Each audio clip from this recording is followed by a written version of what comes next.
Welcome to Talent Buzz, where I talk about talent acquisition with fast-growing SaaS companies. And today I'm joined by Arsaman Bahrami, Head of People and Culture from Precisely. And we are talking about SCARF model. And SCARF stands for Status, Certainty, Autonomy, Relatedness, and Fairness. And we are talking how to utilize these 5 things in your recruitment. And let's start today's episode with the background of SCARF model, where that one was invented.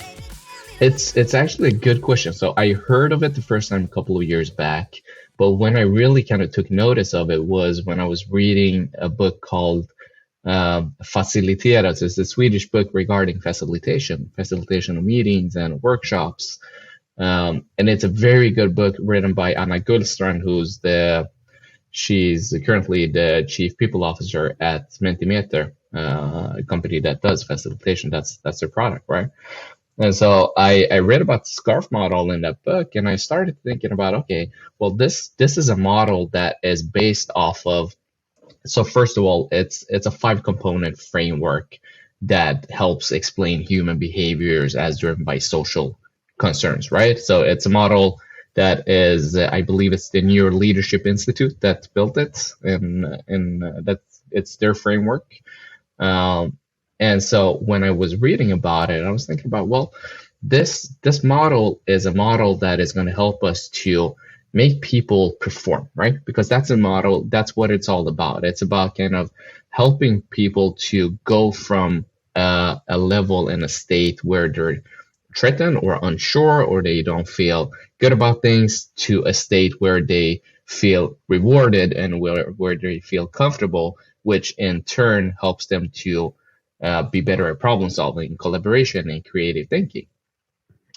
And I started thinking about, well, this model is great to have in a lot of places. You can adapt it to facilitation of meetings. You can adapt it to how you support your team members in a team. You can adapt it to how people in the culture supports team members in a company. But then I was thinking about, well, the recruitment process, historically, we see a lot of companies that go out there and they try to make life uncomfortable for candidates, right? They try to put them on the spot. They try to catch them off guard with questions that are just ridiculous. And that's not what you want to do in recruitment. Recruitment is all about making sure that the candidates are performing at a high level. Because if you have candidates that perform at a high level, then you have a recruitment process that is going to be a better predictor of future performance. And so that's why I use the model in the recruitment process as well. Yeah, super interesting. And as you said, like this is something we can utilize for multiple things. But today we are really talking about like how to utilize the SCARF model in recruitment. And just as a kind of recap in the beginning. So SCARF, I need to check out my notes just to make sure it goes correctly. But SCARF stands for Status, Certainty, Autonomy, Relatedness, and Fairness. And let's go through these like in order today, and maybe start from the status. What do you think? Like, if we look at status from perspective of a recruitment process, like what do you mean by that? So it's interesting because status, when you're talking about status in the SCARF model, it's about how we relate in accordance to importance to others, right? We compare our status to others. And this is something that is done not purposefully, but unconsciously. And so we all want to stand out in some way in the crowd, and we want to feel important. And in a recruitment process, that perceived status can be affected in a lot of ways, right? Either you're doing very well and it's affected positively, or you can do less well in a recruitment process and it's reflected negatively. The big thing is in a recruitment process, typically the power balance will be off because you're talking to someone who's typically at a higher status than yourself in regards to roles or whatever it might be. And so when you're looking at how you can improve status in regards to recruitment, it's about making sure that the candidates feel comfortable, right?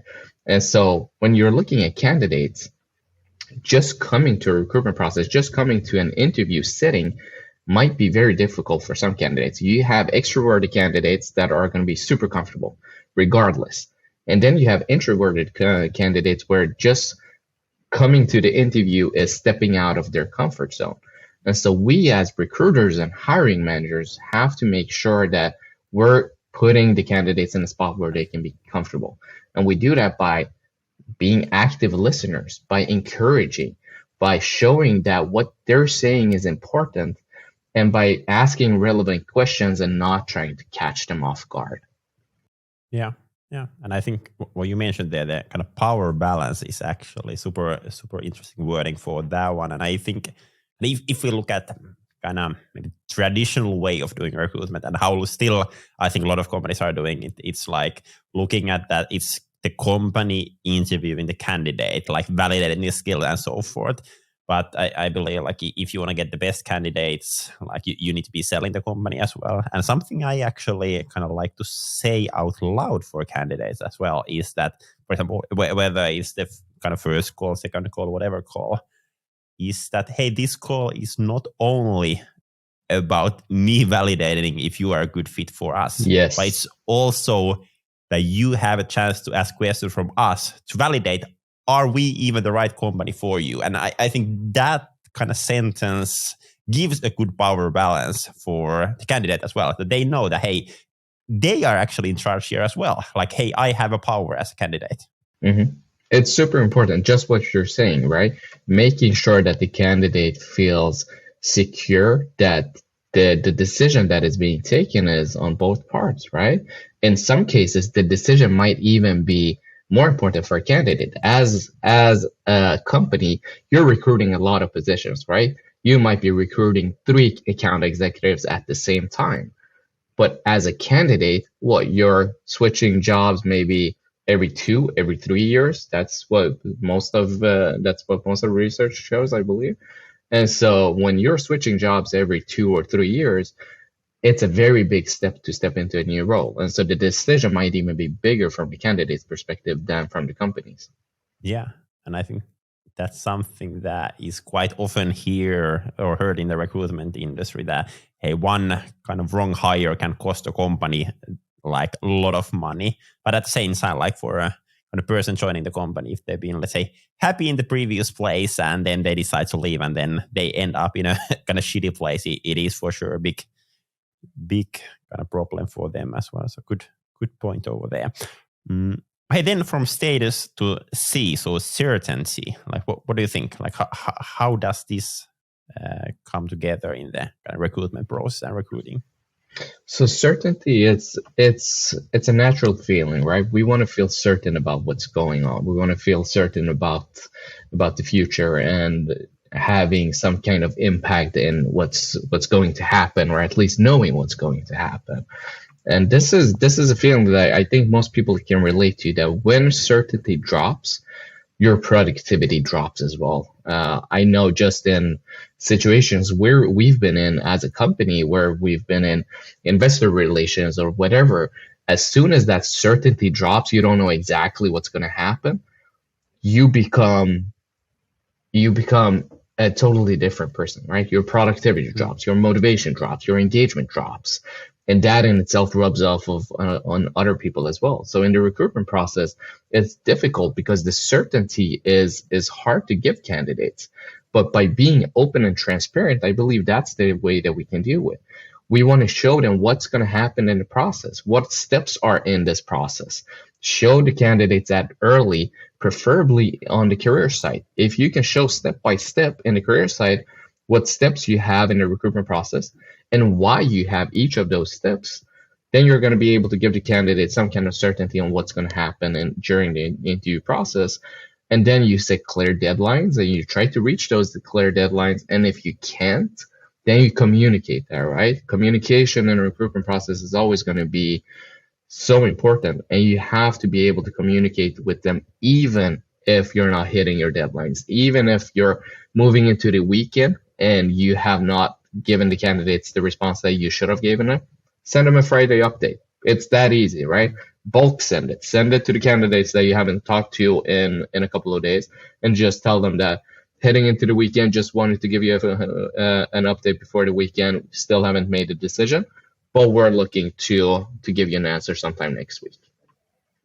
Yeah, I think this is especially hard in a market situation like this. And what I mean by that is like, as a recruiter or head of people, you kind of want to have the certainty for candidates, but then you don't have certainty in your own job, like because you are aligned with the business, you are aligned with the funding rounds and everything that is happening over there, and that affects at least with a lot of SaaS companies that I've been lately discussing. There's like a lot of uncertainty on the business, where the business is going, and that affects basically the hiring. But I think it's super important tip over there just to be like open about the communication. And for example, us as an agency, like we have the same exact thing. Like the amount of people we can hire is tied to the amount of customers we are getting.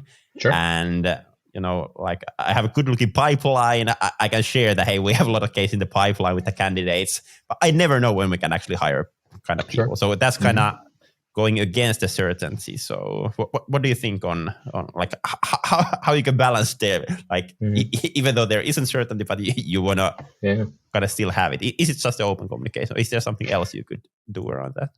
I believe it's communication and transparency, right? And if you look at the SCARF model, and one of the most important things, that's transparency when it comes to the model. Business happens.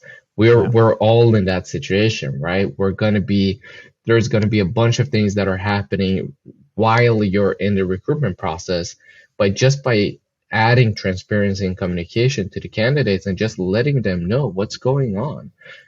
If there is uncertainty from the company side, well, let them in on a little bit of it. They're gonna eventually, the goal is for them to start in the position, right? So they're gonna find out. There's not a lot of things that you can hide from a candidate that is not gonna backfire on you later on in the process.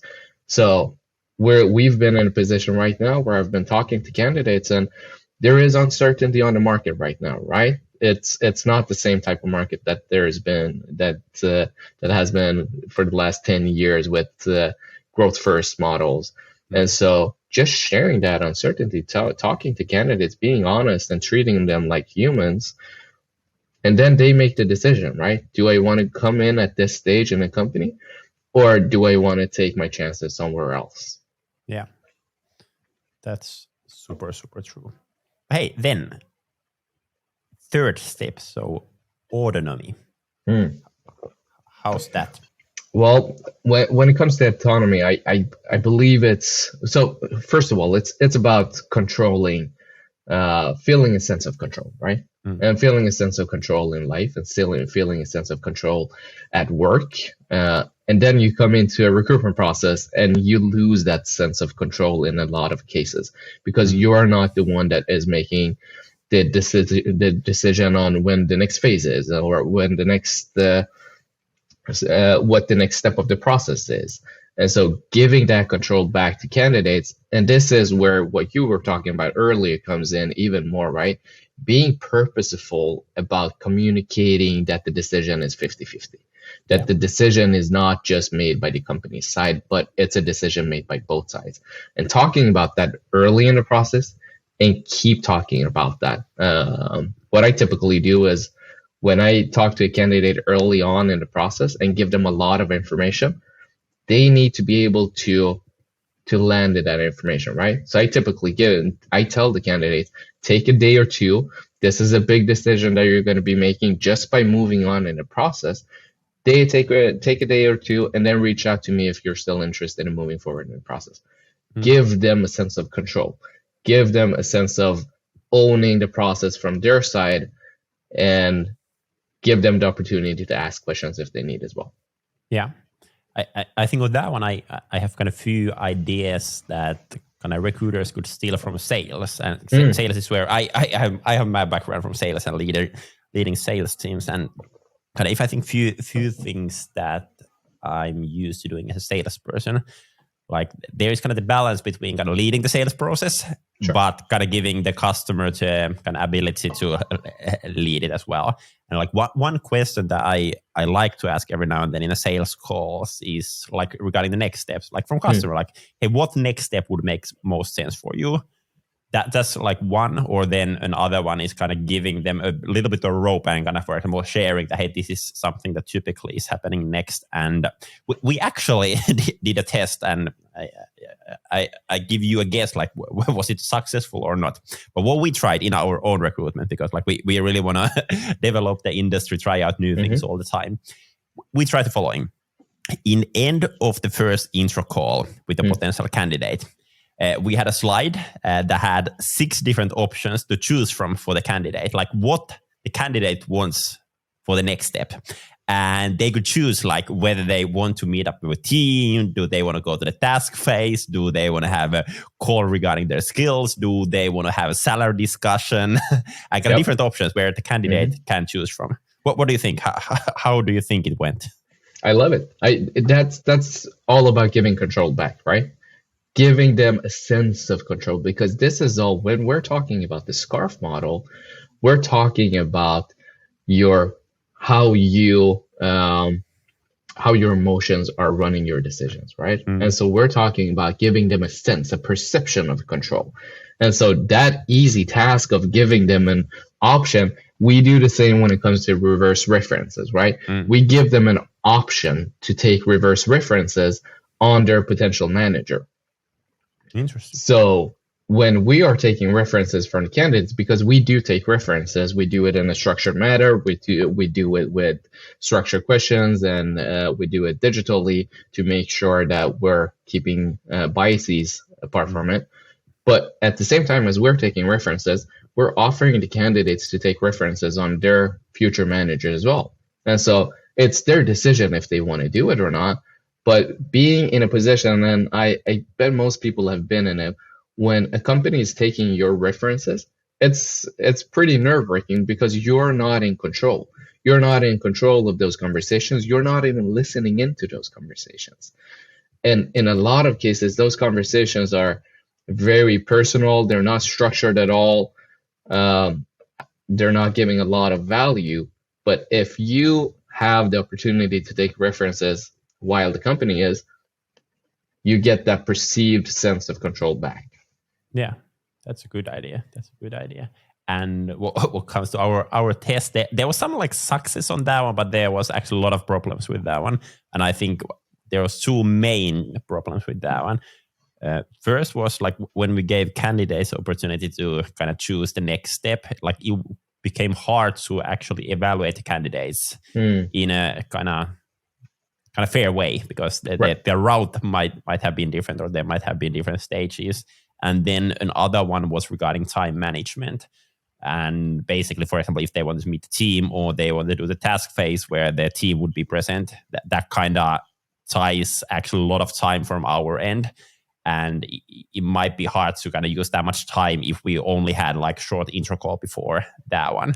So we kind of ended up that test, took some learnings from there, and something we can utilize for later. But that was interesting. So it is interesting because what you're talking about is right. In the process, you want to have certain data points, right? And you want those data points to be the same for each candidate, right? So if you have a process of 4 steps, and in those 4 steps, you're gathering data points, those 4 steps need to be included for each and every candidate. Exactly. So when you're doing that task of giving them an opportunity to choose what the next step is, as long as that step is going to be there for each and every candidate, then if you're moving those steps around, some candidates might want to have a salary discussion earlier, and some candidates might want to meet team members earlier, or do the reverse reference as we were talking about at an earlier stage. But as long as you have each of those steps in the process and you're gathering data points from them, then the actual structure of determining which is the best candidate in the end should be the same, because you have the same data points. Yeah, exactly. And actually, one more idea to the kind of autonomy, what you mentioned there, that kind of typically in a call with a candidate, like there's so much information that you are giving for the candidates, and there's typically kind of they need time to process that one. And I see that in the recruitment, there's happening the same exact thing that in buying. So kind of if we look at B2B buying, like more and more buyers want to do kind of research by themselves, find out about different products, different pricing and all that. And I think like career pages will become more and more important like every year from here, because candidates do want to find everything. They want to know exactly what's a culture like. They want to know exactly what's a team like. They want to know if we're looking for a salesperson. They want to know like what kind of sales process they are running. What's the sales culture like? Yeah. What are the challenges the salespeople are having? And they want to do that research by themselves, most likely. I believe in that. I believe in that as well, right? Because as you said, the recruitment process and the sales process are very similar, right? And there's a lot of things that recruitment can learn from sales. I typically look to sales to get a lot of insight in how we can improve the recruitment process. Because if you look at the two processes, recruitment is fairly new if you compare it to sales. Sales is one of the oldest and one of the most noble and respected roles there is, right? And that process has been perfected throughout years and years of kind of iterating and changing and seeing what works best and using data and A/B testing. And so from a recruitment standpoint, if you're not looking at the sales process and seeing how you can improve to get closer to the effectiveness of that process, then you're failing, right? Because you have this playbook of how you should be able to do this, and it's similar enough to where you should be able to take insights from it. Yeah, exactly.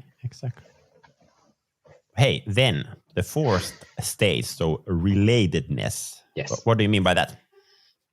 So relatedness is the sense that we belong, right? That we're a part of a group and that we connect with other people.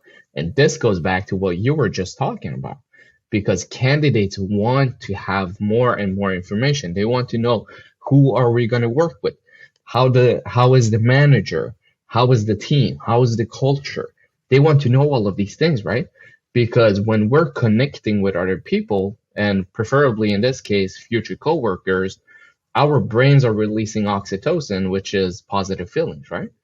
And so we want to help the candidates to build that relatedness with other people. And so it's just as we said, getting them connected to other people, getting them connected to our culture, sharing our core values with them at an early phase, making sure that they know what the core values and the behaviors that we believe are relevant. What are those? And how do the candidates connect to them? And how do they relate to them? And how do they relate to the people in the organization and in the team as well? Reverse reference is one of those cases if those people are still in the company. But meeting the teammates, it's a great way to make sure the candidates build relatedness with the company, with the culture, and with the people that they're going to work with in the future as well. Yeah, and I think kind of teammates is something that I think lately, like a lot of companies have kind of involved teams in hiring, like last stage of the recruitment process, for example, meet the team. But I actually believe that companies should be utilizing teams even more in the recruitment. Like at the same time, yeah, people are for sure interested in like who's their manager will be. But I actually think that they are even more interested like who the team will be, because most likely you will be working closer with the team than the manager. I have split feelings on this one, to be honest with you, because you're absolutely right. From a candidate perspective, if you're going to think about the candidate experience, you're going to build a good candidate experience. It's going to be crucial for them to be able to meet the team, meet future coworkers that they're going to be working with. That's a crucial part of it, right? To build that candidate experience. But you have to, in that case, keep that separated from the actual decision on which candidate moves forward in the process. Because once you involve more and more people in the recruitment process, contrary to some people's belief, you're adding biases to the process, right? The more people you have, and if they're not a part of the structured recruitment process that you set from the beginning, the more biases are you including into the process, and the more cloudy the judgment will be in the end, because now you don't have one person's biases, you have 5 people's biases in the process. So keeping those two separate, yes, meeting teammates and kind of getting that relatedness and doing it at a level where you're grabbing a coffee or you're grabbing a lunch together, but not making that part of the decision phase, because then you're just clouding the judgment if it's not done in a super structured way where they're a part of cases or structured interviews or whatever it might be. Yeah, that's interesting. And actually, one thing that I've noticed kind of when we start cooperation with a new customer, let's say that we start some kind of recruitments, I feel like typically kind of in the beginning when we have a kind of discussion regarding the profile definition, like what kind of person we are looking for the team, it's actually quite weird because like the more people kind of we are chatting in the beginning, let's say hiring manager, some teammates, maybe founder, CEO, all of them actually have a little bit different idea of what kind of team member they do need. And it's quite surprising actually. And that's why I think it's kind of actually in the beginning, it's super important to involve people as well to make sure that we are really aligned on what kind of person we are looking for the team. Because in some cases, I think especially, for example, in product roles or development roles, the team typically actually knows even better like what kind of skill set or what kind of gaps there are better than actually the kind of manager of the team. Yeah, absolutely. Involving early and training on what to avoid in that phase, in that case, right? Yeah. Because yes, you want that insight and that input, but you want to stay away from the similar as me biases or the biases that create very homogeneous groups, right? Because what you want is you want to build diverse groups that are going to perform. And so one of those things is if you're building a team, look at what you don't have. So we have these skills already. We have these abilities in the team, but what are we missing? How can we complement this team? And how can we build a more diverse team? Set that strategy from the beginning and then work on it. But yes, that insight and that input from the team, especially on the product side, is going to be gold. Yeah, exactly. Maybe one more kind of actionable tip that came to my mind regarding the kind of relatedness is kind of career stories actually that you could utilize in your career page quite easily. Because I think that's typically kind of if you can share a story with someone who's already kind of within your team, kind of from the past, like where they came from, how they ended up working at your company, and then someone who's thinking about working with you, if they can kind of really relate to that story. And typically they can actually, if there's some like common factors in the past, I think that is something that has worked extremely well with a lot of our customers. Very true. I've done the same thing as well. I think it's a powerful way. Yeah. And storytelling overall, it's such a great way to build relatedness and build a sense of connectivity. So I agree. Exactly. But hey, let's hop into the last point, and that is fairness. What do we mean by that? And probably the most important part as well, right? Because fairness that's obviously our innate desire to feel that we're being treated fairly. And so in a lot of recruitment processes, this is where we fail. Lack of transparency, lack of communication, and worst of all, ghosting candidates after even taking a call with them. That's going to leave candidates with a sense of not being treated fairly.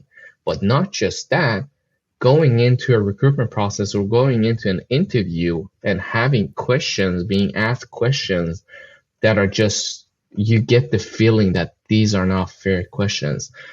That's not a situation we want candidates in, right? We want to make sure that candidates are in a position where they're getting fair questions and where they understand why they are getting these types of questions. So once again, we go back to communication and transparency on the recruitment process, right? Don't just tell the candidates what each step of the process is. Tell them exactly why. I don't know how many times I've seen the ongoing discussion on LinkedIn on testing, right? You've probably seen it as well. One group of people are saying that testing is the worst thing that has ever been made because it's not fair. And another group is just yelling their lungs out that testing is the best thing ever because it creates fair processes. But if you don't tell candidates why you're testing them, they're not going to understand what the purpose is, and they're going to feel that it's unfair. And so really communicating each step of the recruitment process and evaluating your process constantly is going to help you to build fairness in that sense as well. Yeah, And I must say for the listeners, like if you want to learn even more about the kind of fair and objective way of hiring, I just did an episode with Linnea Bywall from Alva Labs where we actually talked about only about this topic. So super interesting listen for people. And I think what you mentioned there, like why we are having this stage is like super good. And you can just kind of before stage or before some questions, you can kind of share like why you are asking this question. I think that is a super good one. And I think also good practice for companies, like for kind of different stages, like write down like why we are doing this, like for us, but also like why for the candidate, like what's in it for them. Yes, absolutely. One thing that we've done that I believe is very controversial is sharing the interview questions with the candidates before the actual interview. And so if you want to take transparency a step further, right? Show the candidates what questions you're going to ask them, because in contrary to belief, the interview is not a pop quiz. The interview is an evaluation of past behaviors and skills, right? So if you're evaluating behavior and you're evaluating skills, it shouldn't matter that the candidates get the questions beforehand, because it's not a situation where you're going to catch them off guard and you need them to come unprepared because you want them to come up with something that very second. You want the candidates to be as prepared as possible. You want them to perform as highly as possible. And especially when it comes to candidates that are introverted or candidates that are not as comfortable with the recruitment process, giving them that preparation, giving them that ability to prepare is going to help them. What we typically do is when we schedule an interview, we send the candidates material. So we tell them what a structured recruitment process looks like. We tell them what a behavioral interview looks like. We send them links where they can read up on it.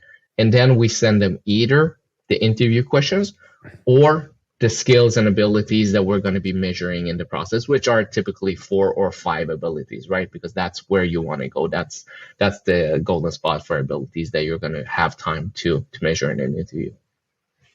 Yeah, I was thinking like we talked earlier about career pages, and it's good to have there like your recruitment process open, like, hey, here are the different steps. But do you think like companies should actually put all their questions there as well? Like, hey, on the first interview, we ask these questions and go through these things. Second interviews, here are the questions we are asking from you.